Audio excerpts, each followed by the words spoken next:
Subscribe कीजिए ध्येय IAS channel को और बेल आइकन को दबाइए लेटेस्ट वीडियो सबसे पहले देखने के लिए।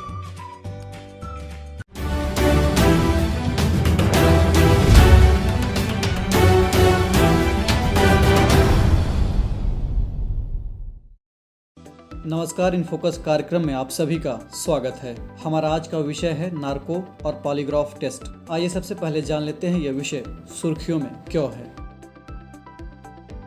हाथरस कांड में चौतरफा दबाव झेल रही उत्तर प्रदेश सरकार ने इस मामले में वादी, प्रतिवादी और पुलिस प्रशासन का नार्को और पॉलीग्राफ टेस्ट कराए जाने का आदेश दिया है। आमतौर पर अपराधियों का नार्को और पॉलीग्राफ टेस्ट तो होता है, लेकिन यूपी में यह पहला मौका है जब पुलिस और प्रशासन के लोगों का भी नार्को और पॉलीग्राफ टेस्ट होगा।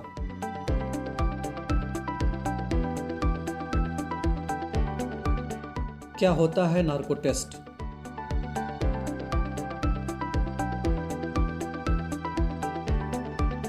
उन्नीसवीं सदी में इटली के क्रिमिनोलॉजिस्ट सीजार लोम्बोर्सो ने पूछताछ के दौरान अपराधी के ब्लड प्रेशर में होने वाले बदलाव का पता लगाने के लिए एक मशीन बनाई थी। उसके बाद साल 1914 में अमेरिकी मनोवैज्ञानिक विलियम मास्टर ने एक ऐसी ही लेकिन इससे थोड़ी एडवांस मशीन बनाई। इस तरह धीरे धीरे इस तकनीक में सुधार होता चला गया और इस तरह के परीक्षणों का चलन बढ़ता चला गया। साल 1921 में कैलिफोर्निया के एक पुलिस अधिकारी जॉन लार्सन ने भी इसी तरह की एक मशीन बनाई थी। इस टेस्ट का इस्तेमाल मूलतः अपराधियों से सच उगलवाने के लिए किया जाता है, यानी यह झूठ पकड़ने वाली एक तकनीकी है। इसमें जिस व्यक्ति का टेस्ट किया जाता है उसे कुछ दवाइयाँ या इंजेक्शन दी जाती है।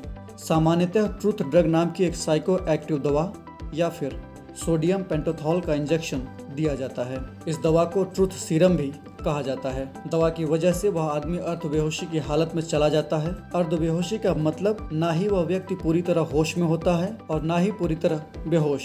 इस स्थिति में उस व्यक्ति का दिमाग झूठ नहीं गढ़ पाता है और सवालों का वह सही जवाब दे देता है। नार्को टेस्ट से पहले व्यक्ति का शारीरिक परीक्षण किया जाता है। इसमें विशेषज्ञों द्वारा उसकी उम्र, स्वास्थ्य और जेंडर की पूरी तरह जांच की जाती है। अगर विशेषज्ञों को लगता है कि उस व्यक्ति का स्वास्थ्य पूरी तरह सही नहीं है तो उसका टेस्ट नहीं किया जाता है, क्योंकि अगर उस अस्वस्थ व्यक्ति को सोडियम पेंटोथॉल का इंजेक्शन दिया गया तो उसका शरीर या उसके दिमाग पर काफी बुरा असर हो सकता है। ऐसा भी संभव है कि वह व्यक्ति कोमा में भी चला जाए। यह टेस्ट जांच अधिकारियों, डॉक्टर्स, फॉरेंसिक एक्सपर्ट्स और मनोवैज्ञानिकों की मौजूदगी में किया जाता है।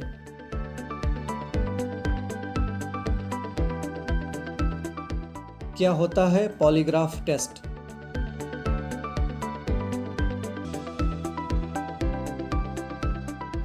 विशेषज्ञों का मानना है कि जब कोई व्यक्ति झूठ बोलता है तो उसके शरीर के अंदर कई तरह के बदलाव होते हैं, जैसे कि सांसों की गति, हृदय गति, ब्लड प्रेशर और पसीने आदि में बदलाव। इन्हीं बदलावों से पता लगाया जा सकता है कि वह व्यक्ति सच बोल रहा है या नहीं। पॉलीग्राफ टेस्ट में दवा की जगह व्यक्ति के शरीर में तमाम तरह की मशीनें लगाकर सच्चाई पता करने की कोशिश की जाती है। मिसाल के तौर पर आरोपी के दिल की धड़कन नापने के लिए कार्डियो कफ और इलेक्ट्रोड्स लगाया जाता है। इस तरह उस व्यक्ति की सांस, हृदय गति, पसीने और ब्लड प्रेशर को भी नापने के लिए अलग अलग तरह की कई दूसरी मशीनें लगाई जाती हैं। टेस्ट के शुरुआत में कुछ साधारण से सवाल किए जाते हैं, जैसे पूरा नाम, पता, माता पिता का नाम, उम्र और कुछ सामान्य जानकारियाँ। इसके बाद अपराध से जुड़े दूसरे सवाल किए जाते हैं। अगर मशीनों में जुड़े ग्राफ में इन सवालों की वजह से कोई बदलाव आता है तो इसका यह मतलब हुआ कि वह व्यक्ति सच नहीं बोल रहा है।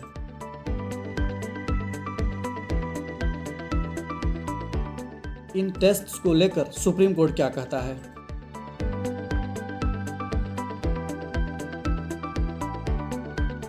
साल 2010 में सेल्वी एंड अदर्स बनाम स्टेट ऑफ कर्नाटक केस में सुप्रीम कोर्ट ने कहा था कि जिस व्यक्ति का पॉलीग्राफ या नार्को टेस्ट किया जाना है उसकी सहमति जरूरी है। इसके अलावा नार्को टेस्ट के लिए कोर्ट की अनुमति लेना भी अनिवार्य है। कोर्ट के मुताबिक किसी व्यक्ति को इस तरह के टेस्ट के लिए मजबूर करना उसकी व्यक्तिगत स्वतंत्रता का उल्लंघन है। संविधान के अनुच्छेद 20 के क्लास 3 के तहत किसी भी व्यक्ति को अपने ही खिलाफ गवाह बनने के लिए मजबूर नहीं किया जा सकता। अदालत ने आगे कहा था कि इस मामले में साल 2000 में राष्ट्रीय मानवाधिकार आयोग द्वारा जारी दिशा निर्देश फॉलो किए जाने चाहिए।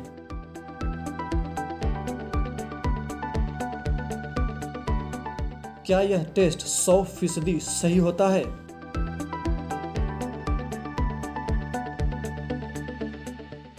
अपने मंजूरी मिलने के बाद से ही ऐसे टेस्ट विवादों में रहे हैं, क्योंकि नार्को और पॉलीग्राफ टेस्ट से प्राप्त नतीजे हमेशा सही नहीं होते।